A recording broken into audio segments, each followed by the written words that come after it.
আজকের প্রথম খবরটা হলো হাই ভোল্টেজের লাইনে কাজ করতে বিদ্যুৎস্পৃষ্ট কর্মী কাশীপুরে। মর্মান্তিক ঘটনা, হাই ভোল্টেজের তারে ঝুলে পড়লেন এক বিদ্যুৎ কর্মী। বৃহস্পতিবার বিকেলে এ ঘটনাটি ঘটেছে। ঠিকাদারের কথা মতো সাদ্দাম হোসেন নামে 21 বছরের এক যুবক তথা বিদ্যুৎ কর্মী হাই ভোল্টেজ লাইনে উঠা মাত্রই বিদ্যুৎস্পৃষ্ট হয়ে প্রাণ হারান। মৃত বিদ্যুৎ কর্মী সাদ্দাম হোসেন কামরূপ জেলার নগরবেড়া রঙ্গেশ্বরী পাম এলাকার বাসিন্দা। তিনি মুক্কাবুল হকের ছেলে। স্থানীয় সূত্রে জানা যায়, অসমমালা সড়কের কাজের জন্য কাশীপুরে বিদ্যুতের লাইন সরানো চলছে। এদিন লাইনে বিদ্যুৎ সরবরাহ নেই। ঠিকাদার জানালে কর্মী সাদ্দাম হাই ভোল্টেজ লাইনে পৌঁছা মাত্রই বিদ্যুৎস্পৃষ্ট হয়ে ঝুলে থাকেন। ঘটনার পর স্থানীয় জনগণ শিলচর ইম্ফল জাতীয় সড়ক অবরোধ করেন। আজকের পরবর্তী খবরটি হলো লামরিং বদরপুর হিল সেকশনে হঠাৎ বিঘ্নিত রেল চলাচল।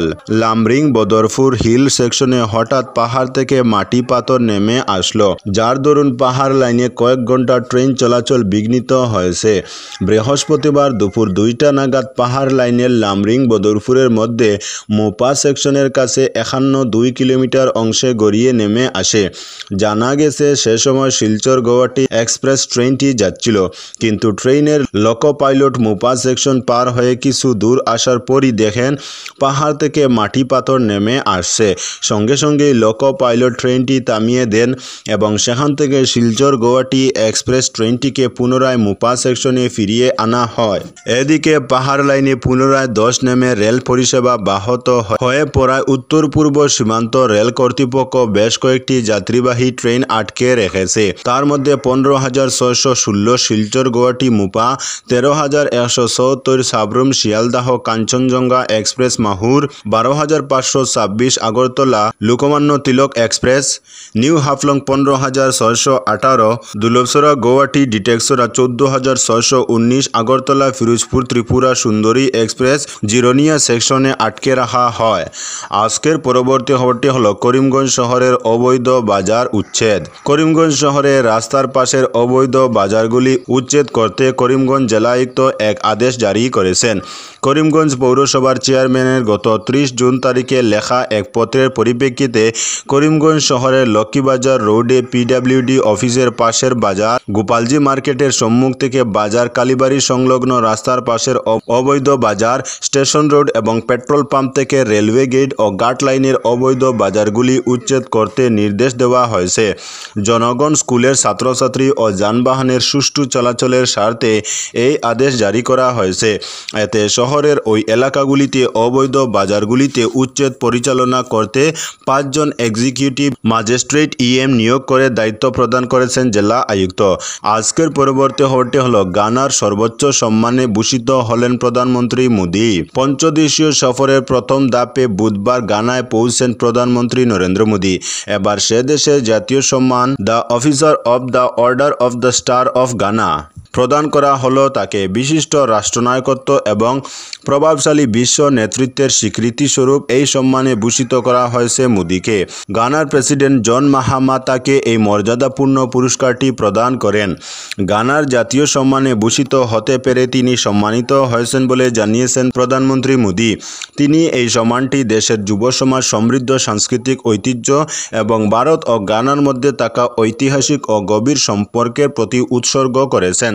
কৃতজ্ঞতা প্রকাশ করে এক্স হ্যান্ডেলের একটি পোস্টে প্রধানমন্ত্রী লিখেছেন, গানার সর্বোচ্চ সম্মানে ভূষিত হওয়া আমার জন্য অত্যন্ত গর্ব ও সম্মানের বিষয়। আমি গানার জনগণ এবং সরকারের প্রতি গভীর কৃতজ্ঞতা প্রকাশ করছি। এই সম্মান আমাদের যুব সমাজের উজ্জ্বল ভবিষ্যৎ, তাদের আকাঙ্ক্ষা, আমাদের সমৃদ্ধ সাংস্কৃতিক বৈচিত্র্য এবং ভারত ও গানার মধ্যে ঐতিহাসিক সম্পর্কের প্রতি উৎসর্গ করছি। আজকের পরবর্তী খবরটি হলো 2 সন্তানের সামনে স্ত্রীকে খুন করে পালালো স্টেশন মাস্টার।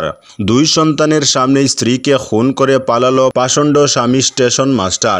লোমহর্ষক ঘটনাটি সংঘটিত হয় বুধবার রাতে রঙ্গিয়ার মুর্রারে।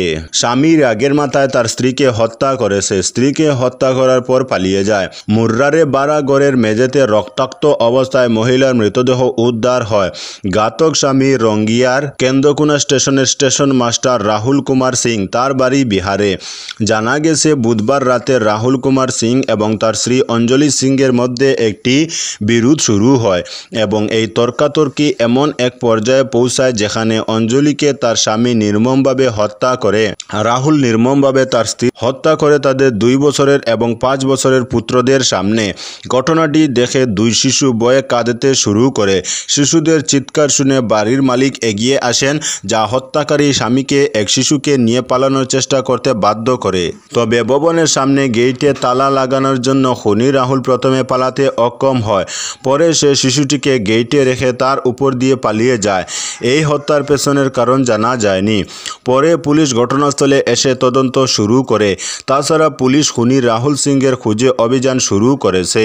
আজকের পরবর্তী খবরটি হলো দিল্লির উদ্দেশ্যে লক্ষ্মীপুরের আনারস, লরির ফ্ল্যাগ অফ কৃষি আধিকারিকের। জৈব চাষের প্রসার এবং কৃষকদের আয় বৃদ্ধির লক্ষ্যে বৃহস্পতিবার কাছাড়ের জেলা কৃষি আধিকারিক ডক্টর AR আহমেদ লক্ষ্মীপুর থেকে নয়াদিল্লির উদ্দেশ্যে 20 মেট্রিক টন জৈব আনারসের একটি বিশাল চালান আনুষ্ঠানিকভাবে যাত্রা শুরু করেন। এই আনারসগুলি উৎপাদন ও প্যাকেজিং করেছে মার agro organic producer company limited এবং এই চালানটি প্রেরণে সহায়তা করেছে ট্রাইফেক এগ্রো প্রাইভেট লিমিটেড। কৃষক ও বেসরকারি অংশীদারদের এই যৌথ উদ্যোগে কাছাড়ের জৈব চাষের সাফল্য আরও একবার প্রমাণিত হলো। এ প্রসঙ্গে AR আহমেদ জানান, বর্তমানে কাছাড়ের রাজাবাজার, বিন্নাখান্দি ও লক্ষ্মীপুর ব্লক জুড়ে প্রায় 1500 হেক্টর জমিতে প্রায় 2000 কৃষক জৈব আনারস চাষ করছেন এবং প্রতি বছর প্রায় 40,000 মেট্রিক টন আনারস উৎপাদিত হচ্ছে। তিনি আরও জানান, এই আনারসগুলি ইতিমধ্যেই মিজোরাম, নাগাল্যান্ড সহ ভারতের নানা রাজ্যে পাঠানো হয়েছে এবং গত বছর এক চালান দুবাইতেও রপ্তানি করা হয়েছিল।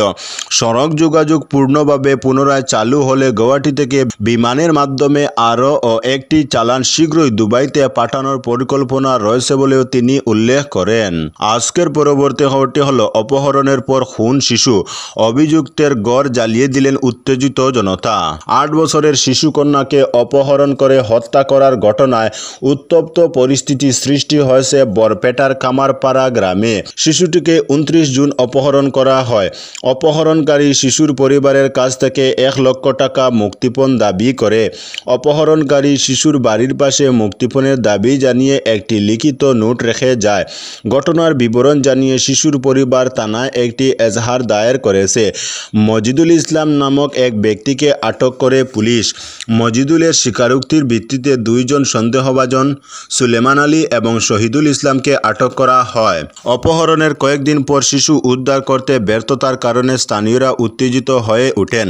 উত্তেজিত জনতা মজিদুল ইসলামের বাড়িতে ঢুকে পড়ে ব্যঙ্গে ঘরের ভিতরে প্রবেশ করে। জনতা মজিদুলের সামগ্রীর আশেপাশের একটি গর্তে শিশুর মৃতদেহ আবিষ্কার করে। দেহটি উদ্ধার করার পরপরই জনতা অভিযুক্তের বাড়িতে আগুন লাগিয়ে দেয়। আজকের পরবর্তী খবরটি হলো কেদারনাথ ধাম থেকে ফেরার পথে ভূমিধসে আটকে পড়েন 40 জন তীর্থযাত্রী উদ্ধার। কেদারনাথ ধাম থেকে ফেরার পথে সোনপ্রয়াগে ভূমিধসে আটকে পড়েন প্রায় 40 জন তীর্থযাত্রী। খবর সামনে আসতে উদ্ধার কার্যে নামে রাজ্য বিপর্যয় মোকাবিলা বাহিনী। রাত থেকে দীর্ঘ প্রচেষ্টা সকলকে উদ্ধার করেছে SDRF সূত্রে জানা গেছে, কেদারনাথ ধাম যাওয়ার পথে সোনপ্রয়াগের কাছে গভীর রাতে হঠাৎ ধস নামে। সেই রাস্তা দিয়ে রাত 10টা নাগাদ কেদারনাথ ধাম থেকে ফিরে আসা 40 জনেরও বেশি তীর্থযাত্রী আটকা পড়েন। পরে SDRF তাদের উদ্ধার করে। কর্মকর্তারা বলেছেন, টানা ভারী বৃষ্টিপাতের ফলে ভূমিধসের ঘটনা ঘটেছে। তো বন্ধুরা, আজকের জন্য এতটুকু। পরবর্তী কোনো নতুন ভিডিওতে দেখা হবে, তখন অবধি ধন্যবাদ।